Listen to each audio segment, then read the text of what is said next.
ये चीज़ें बहुत ज़रूरी है। दूसरा हमारा कहना है कि जैसे हमारे सर लोगों ने सीनियर हैं, काफ़ी अनुभव है, जो पार्टिसिपेशन इन टेंडर उसमें प्रॉब्लम इस बात की आती है, एक तो एक्सपीरियंस के लिए यहाँ पे हमारी बहुत सारी एजेंसियों के संचालक ऐसे होंगे, किसी का 1 साल होगा, किसी का 2 साल होगा। अब आप जब टेंडर पार्टिसिपेट करते हैं, there is requirement for minimum 3 years experience. कहाँ से आप लाएंगे? नंबर 1। नंबर दूसरा, जो सर्विस चार्ज का है, बहुत अच्छा पॉइंट है, इसको जो है हमें पूरे एमपी लेवल पे उठाना चाहिए। जो भी टेंडर निकलता है उसको अपन लेटर के माध्यम से उस संस्था को सूचित करना चाहिए कि आप एक मिनिमम जो है सेट करिए। जैसे बहुत से ऑर्गेनाइजेशन हैं, आपके केवी हैं, वहां पे दिया हुआ है आप 5% से नीचे नहीं डाल सकते service charge, that is good thing. ऐसे और भी एक संस्थान है, तो हम जहां पे ये है कि 0.01% डाल देते हैं और उसका टेंडर L1 को ही मिलता है, तो ये चीज को स्टॉप करना होगा। आप अपने गार्ड को जानिए, पहचानिए, उसके लिए जो है कुछ काम करें, तो आपकी प्रगति अपने आप होगी।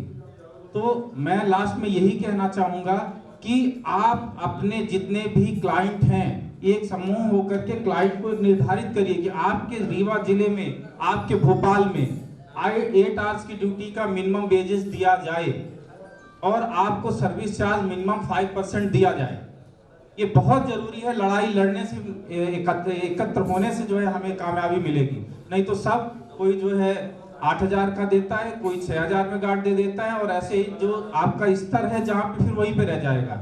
इस पे आप ध्यान रखिएगा, जो जितने का टारगेट ऊपर है ना, 20 करोड़ 50 करोड़, वो वहीं पे रहेगा। क्यों? क्योंकि आपका लेवल कभी आप अपने आप को उठाना नहीं चाहोगे। और उठेंगे कैसे? एकत्र होके, संगठित होकर के। अगर क्लाइंट को जरूरत है, आप ये समझिएगा, क्लाइंट को अगर गार्ड की जरूरत है तो लेगा, आपको 10,000 भी देगा, 15,000 भी देगा, लेकिन कब देगा? जब सारे सिक्योरिटी वाले एक भाषा बोलेंगे। हाँ सर, कितना लगेगा charge? Minimum wages, collector rate, duty hours 8 hours. मेरे पास गए, आपके पास गए, सबने यही बोला, तो उसकी मजबूरी है ना, गार्ड तो लेना है ना उससे, ये तो नहीं है। लेकिन वहां पे क्या होगा, मैंने कलेक्टर रेट बोल दिया 8 आवर्स का, मेरा दूसरा भाई बोलता है सर आप तो 8,000 दे देना, 12 घंटे ड्यूटी में आपको बंदा मिलेगा। किसको काम मिलेगा आप बताएं? किसको मिलेगा बताइए प्लीज? 12 घंटे वाले को 8,000 में? क्योंकि क्लाइंट को तो जो है पैसे बचाने हैं ना, लेकिन उसका पैसा तब निकलेगा जब हम सब संगठित होंगे। तो प्लीज वर्क ऑन दिस, और एक साथ होकर के इस मंच पे आइए और संस्था को आगे बढ़ाने के लिए सबका सहयोग करें। Thank you. सही बोला।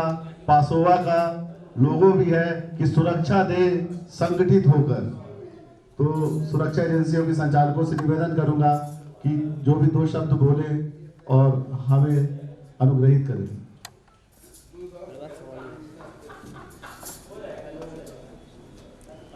इसके बाद श्री पीडी तिवारी जी द्वारा फायर सेफ्टी की जानकारी दी जाएगी, तो उनको मैं आमंत्रित करूंगा, उनको मैं कहूंगा कि वो अपना उद्बोधन दे फायर एंड सेफ्टी पे।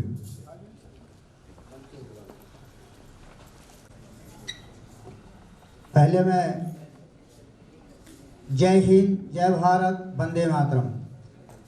मंच में सभासीन, मंचासीन, हमारे विशेष अतिथिगण, हमारे सभी संचालक बंधु, आप सभी लोगों को बहुत बहुत धन्यवाद और आभार कि आज हमें आपको आपके सामने अपने कुछ अनुभव रखने का मौका मिला है।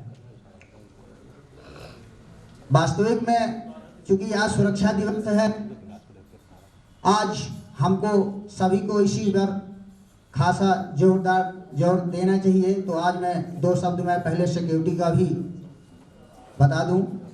हमारे से पहले बहुत हमारे कर्नल सर जो गुलिया सर हैं, कर्नल त्यागी सर, सुरक्षा से शब्दों पर प्रकाश डाला है। मैं चूँकि सेना से रिटायर होने के बाद मैं भी यहाँ पर प्राइवेट सिक्योरिटी एजेंसियों में काम किया है, और जो कुछ भी मुझे अनुभव मिला है मैं वो आप सबके साथ शेयर करना चाहूँगा। ये सुरक्षा गार्ड हमारा प्रेस्टीज है, हमारी इमेज है, हमारा प्राइड है, हमारा मिरर है। ये सुरक्षा गार्ड सबसे प्रथम आपको गेट में सुरक्षा कर्मचारी ही मिलता है। यदि हम उसको अच्छा सिखलाई, बातचीत करने का तरीका, प्रशिक्षण सब चीज देंगे तो निश्चित रूप से वो हमारे संस्थाओं को, औद्योगिक संस्थाओं को, स्कूल, कॉलेज, कॉलोनी, बड़े बड़े मार्ट, बड़े बड़े मॉलों में सुरक्षा सही ढंग से देंगे। तो पहले अपने प्रोडक्ट को निखारना है। प्रोडक्ट को किस तरह से निखरेगा? क्योंकि ये ह्यूमन बीइंग प्रोडक्ट हम लोग सेल कर रहे हैं। कोई हम कंप्यूटर, कोई वस्तु नहीं बेच रहे हैं, हम ह्यूमन बीइंग प्रोडक्ट बेच रहे हैं। तो ह्यूमन बीइंग में कब कैसे बदलाव कितनी समय पर आ सकता है ये कोई नहीं कह सकता है। हम कितना अच्छा प्रशिक्षण दिए हैं पर उसको कब कहाँ किस तरह से बदलाव आ जाएगा, इसीलिए हम उसको ह्यूमन बीइंग बोलते हैं। इसको हमको बातचीत करने का तरीका, यूनिफॉर्म पहनने का तरीका, उस पे ड्यूटी, जिस जगह पर ड्यूटी करेगा उसके हिसाब से, उस लोकेलिटी के हिसाब से, उस लोकेशन के हिसाब से प्रशिक्षण देना। तो इस पर गार्डों के ऊपर बहुत ही ज़्यादा प्रयास करें उनको सुधारने के लिए प्रशिक्षण दिलवा करके। अभी हम, चूंकि आज हमें जो मौका मिला है कि फायर और सेफ्टी में हम कुछ अपना अनुभव साझा करें, तो अभी एक्चुअली ये क्या है, आपदाएं हैं। आपदा, फायर आपदा हो चाहे किसी भी तरह का हो, तो आपदाएं कौन कौन सी हैं, किस तरह से आती हैं, उस पर पहले हम जान लेते हैं कि आपदा प्रबंधन मतलब यदि कोई परेशानियां, विपत्तियां आती हैं तो उसका हम प्रबंधन प्री कैसे करना है, पोस्ट कैसे करना है।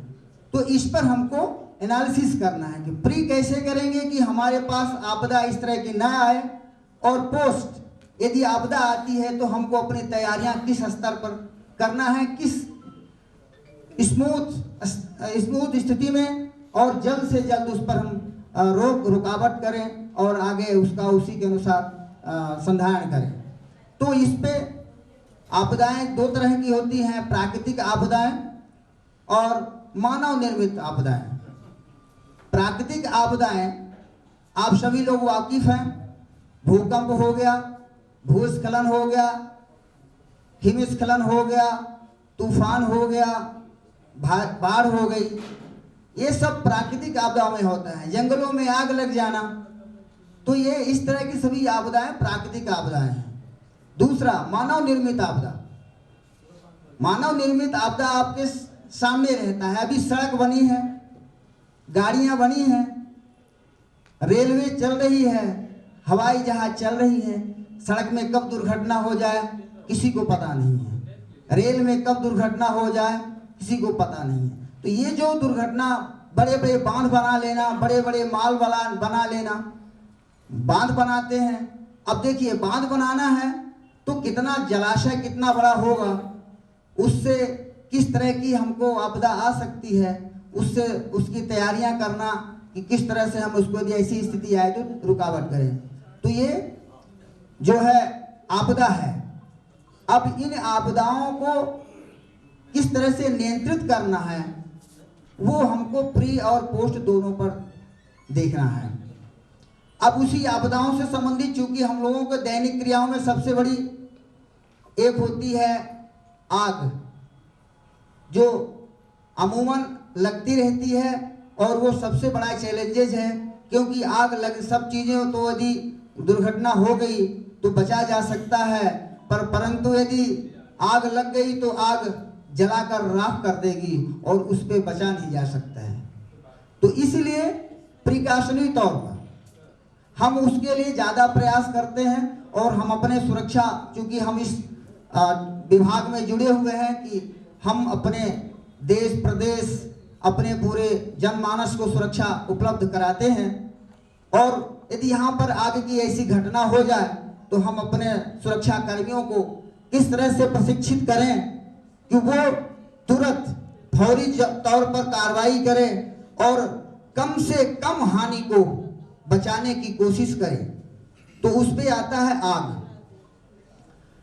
अब आप सभी लोग सब जानते हैं कि आग किस प्रकार कितने प्रकार की होती है, इसके प्रकार भी हैं। एक्चुअली इस पे ज़्यादा समय मैं ना लूँगा, मैं एक सारांश में बताना चाहूँगा कि हमारे सुरक्षा गार्डों को, हमारे संचालकों को, हमारे जनमानस को, सभी को पता होना चाहिए कि यदि आग लगती है तो करना क्या है। तो आग को जो कैटेगराइज किया गया है, जैसे class A, class B, class C, class D, आगे भी किया गया है, परंतु सबसे मेन इंपॉर्टेंट इन 3-4 क्लास का है। जैसे एक क्लास में आता है ठोस, इसको हम हिंदी में कहें ठोस, द्रव, गैस, धातु। तो साधारण आग बोलते हैं ठोस को।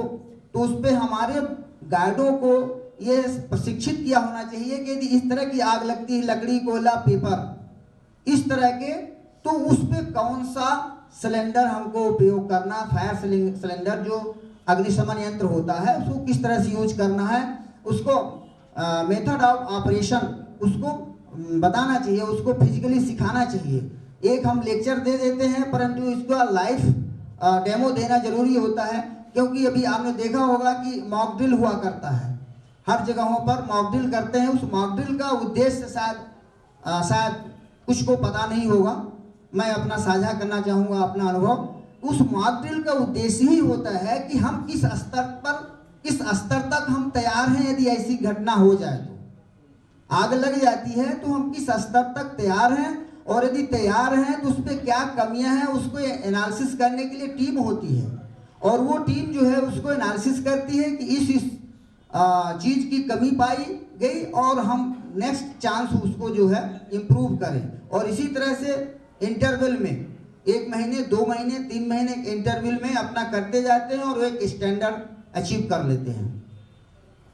तो आग को जो है हम फुल प्रूफ तैयारी के साथ में आग बुझाएंगे। तो अभी हम क्लास ए की आग में थे, तो उसको फायर सिलेंडर, जैसे अभी हम पहले वाटर CO2 टाइप रहता था ज़्यादातर में, अभी तो उसके जगह पर DCP रख दिया गया है। तो क्लास ए में ठोस हो गया, क्लास बी में आपके सभी को पता है कि तरल होते हैं, इसे तेल की आग होती है, डीजल, पेट्रोल, केरोसिन की, तो इस पे हमको क्लास बी है। क्लास सी में गैसेस की आग है, इलेक्ट्रिसिटी की आग है, धातु की आग है, मैग्नीशियम, पोटेशियम, ये सब धातुएं हैं। तो इनमें हमको प्रैक्टिकली गार्ड को बताना है कि क्लास ए जब आग लगती है तो हमको DCP सिलेंडर या वाटर CO2 सिलेंडर उपयोग करना है। तेल की आग में हमको जो अपना ये DCP और ये फोम टाइप जो होता है फायर सिलेंडर, उसको उपयोग करना है, उसकी फिजिकली सिखाई देना है। तीसरा जो गैसेस की आग में है तो DCP और CO2 उपयोग करते हैं। तो इस पे सबसे ज़्यादा जोर फिजिकल ट्रेनिंग में होना है। अब यदि बोलें कि ये बुझती कैसे है, इसका हम उपयोग करते हैं तो इसको क्यों ऐसा बुझती है आग, जैसे उस पे होता है फायर ट्रायंगल, आग का त्रिकोण, उस पे हमको हम बंदों को ये सिखाना बताना चाहिए कि यदि आग लगने के तत्व क्या हैं, फायर एलिमेंट्स, तो उस पे आपका O2 या हवा बोलते हैं, ईंधन, फ्यूल और अपना ये हीट जिसमें ऊष्मा बोलते हैं। ये जब तीनों एक क्रम में मिलेंगे, समानुपात में मिलेंगे, तभी आग का प्रादुर्भाव होता है। और यदि इस पे एक किसी का अवशंस हो तो वहां पर आग बुझती है। अब जैसे यदि हम कहें कि DCP सिलेंडर का उपयोग करते हैं, तो यदि यहाँ आग लग गई है तो हम उसको जब DCP सिलेंडर डिस्चार्ज करते हैं तो वहाँ पर परत बन जाती है, और वहाँ जब परत बन जाती है पाउडर लग करके, तो उसमें ऑक्सीजन नहीं जा पाती है, तो यानी ऑक्सीजन का अवशेष हो गया। ईंधन भी है और ऑक्सीजन, उस पर ऑक्सीजन नहीं जाती है, तो जैसे फ्यूल है, ईंधन तो है और आपका ऊष्मा भी है, लेकिन ऑक्सीजन नहीं जा रहा तो वहाँ पर आग बुझ जाती है।